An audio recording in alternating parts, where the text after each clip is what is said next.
محسن اندودی در برهه‌ای از زندگیش یه مقدار مشکلاتی داشت و بعد بسیار اندوهگین بود.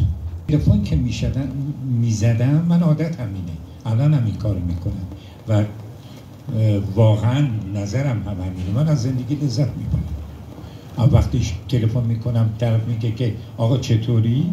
من میگم که عالی، خوب. نگو اون روزهایی که محمد شمس خیلی ناراحت بود اصلا تاب نمی آورد این کلمه رو. من زنگ زدم در یکی از این روزها و اولین چیزی که پرسیدن این بود آقا چطوری؟ گفتم عالی. گفت خفه شو. چی عالی؟ بعد گفتم والا من چی کار کنم عالی حالم دیگه.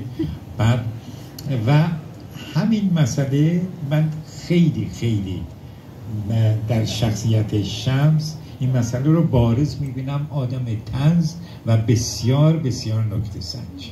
هنر تمام وقت باید کار کرد، معلوم نیست که بازده میده و شاید برای خیلی بازده نمیده.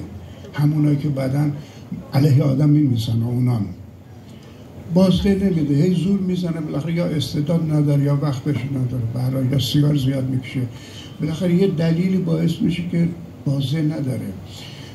خیلی دیر بازده میشه و خیلی هم سرزنش میشنوه از هر کسی آدم.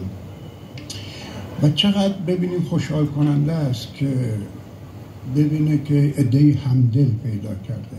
هنر نتیجهش، بهترین نتیجهش پیدا شدن همدله. بعد دیگه چیز دیگری، حالا چرا پولم خوب بگیره، اما با همدلی تو اینا خیلی مهمه. جمعی که الان اینجا نشستن، من از این جهت واقعا سپاسگزارم ازشون و خوشحالم که به هر صورت یک همدلی بین من و دوستان وجود داره. هم روزی پیر میشوی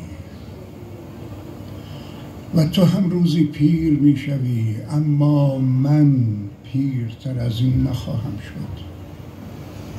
در لحظه ای از عمرم متوقف شدم، منتظرم بیایی و از برابر من بگذری.